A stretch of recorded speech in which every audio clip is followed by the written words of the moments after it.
હવે પતંગને ઊંચું ઉડવું હોય તો શું જરૂર છે? બોલો વિદ્યાર્થીઓ જે પેલી બાજુ મોઢું કરીને બેઠા છે માતા પિતા તરફ, એમને વિનંતી કે આ બાજુ સ્ટેજ બાજુ મોઢું કરી લે. પૂજન વિધિ આરંભ કરશું, પછી આપણે એ બાજુ મોઢું કરશું. બોલો, કોઈ એક વિદ્યાર્થી બોલશે? હા. પતંગને ઊંચું ઉડવું હોય તો શું જરૂર છે? મોટા લોકો પણ ઉત્તર આપી શકે. હા, પવન જરૂરી હોય. બીજું કોઈ? પવન સિવાય બીજો કોઈ ઉત્તર કોઈનો? દોરી. સરસ. તો પવન સાચો જવાબ છે કે દોરી? બંને. પવન વગર બી થોડુંક પ્રયાસ કરવાથી ઊંચી જતી. એક વિદ્યાર્થી તમારા જેમ જ હતો, એને એમ કે દોરીની શું જરૂર?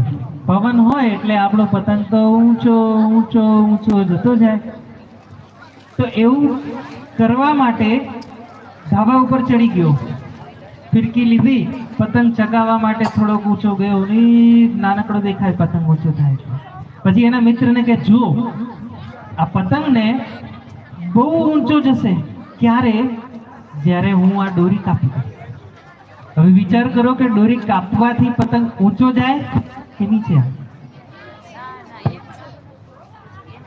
જેવી દોરી કાપીને થોડીક વાર તો લાગ્યું કે પતંગ ઊંચો જોયો, અને પછી ધીમે ધીમે ધીમે નીચે. એ પતંગ પાછળ દોડ્યો. વિદ્યાર્થી દોડતા દોડતા દોડતા ખૂબ દૂર જઈ એ પતંગ એક વખત નાળીની અંદર એને મળ્યો. એ પતંગ ઉઠાઈને રોવા માંડ્યો કે મારો પતંગ.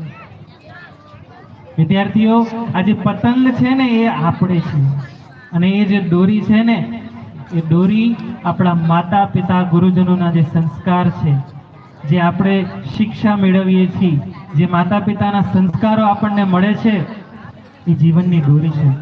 અને જ્યારે એ દોરી કપાઈ જાય છે ત્યારે સમજો જીવન દેખાય ખરું લહેરાતું લહેરાતું, પરંતુ જીવન અંતમાં નીચી ઘડીએ મળશે. જીવનમાં પતનનો માર્ગ થશે. એટલે આપણે ક્યારેય આપણા માતા પિતા ગુરુજનોનું અનાદર કરવું નહીં. કોઈ દિવસ લાગશે આપણને કે મારી ભૂલ નહોતી, છતાંય મને ભૂલી ગઈ, મને દાંટ પડી, મને વઢ્યા. પરંતુ વિચાર કરજો કે જે નદી છે ને પહાડમાં રહેતી હોય ને એ સમુદ્ર સુધી પહોંચી શકે. નદી જો પહાડમાં ના રહે ને તો એ ક્યારેય સમુદ્ર સુધી ના પહોંચી શકે. એટલે હું તમને વિનંતી કરીશ કે માતા પિતા ગુરુજનો કદાચ ક્યારેક કુપિત થઈ ક્રોધિત થઈ આપણને ઘડતર કરવાનો પ્રયાસ કરે. કુંભાર જોયો છે, અંદર પણ હાથ મૂકે ને બહાર પણ હાથ મૂકે. જો અંદર અને બહાર બંને બાજુ હાથ ન હોય ને તો માટલાને આકાર ન મળે. એવી જ રીતના આપણા જીવનને ઘડતર માટે માતા પિતા અને ગુરુજનોના સંસ્કાર, એમના આશીર્વાદ ખૂબ જીવનમાં જરૂરી છે. એવો જ યુવાન એક સત્ય ઘટના પર આધારિત છે. રાજા ગોપીચંદ એક વખત નવવિવાહ થયા અને વિલાસિતામાં રાણીઓથી સ્નાન કરાવતા ઠંડા ઠંડા પાણીથી. બે આંસુની બૂંદ ક્યાંકથી ઉપરથી પડી. જુએ છે કે માં રડી રહી છે. તરત માના ચરણોમાં પહોંચી જાય છે રાજા ગોપીચંદ. માં, તને શું ખોટ પડી? કોણ બોલ્યું? તને શું જરૂર છે? હું રાજા ગોપીચંદ તને જે જોઈએ લાવી દઉં. માં કે ના ના બેટા, રહેવા દે. નાના કે માં, હું રાજા છું અને તું રાજમાતા છે, તને જે જોઈએ કે. માતા કહે કે તને જોઈ તારા પિતાની મને યાદ આવી. ઘટના લાંબી છે. માએ કીધું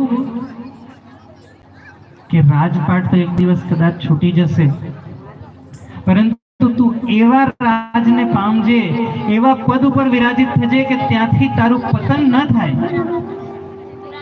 રાજા ગોપીચંદ કે માં, એના માટે શું કરવું પડશે? એના માટે તારે સંતના ચરણમાં જવું પડશે. ના સામે તું જઈશ ને તો સંત તારા ઉપર ક્રોધિત થશે.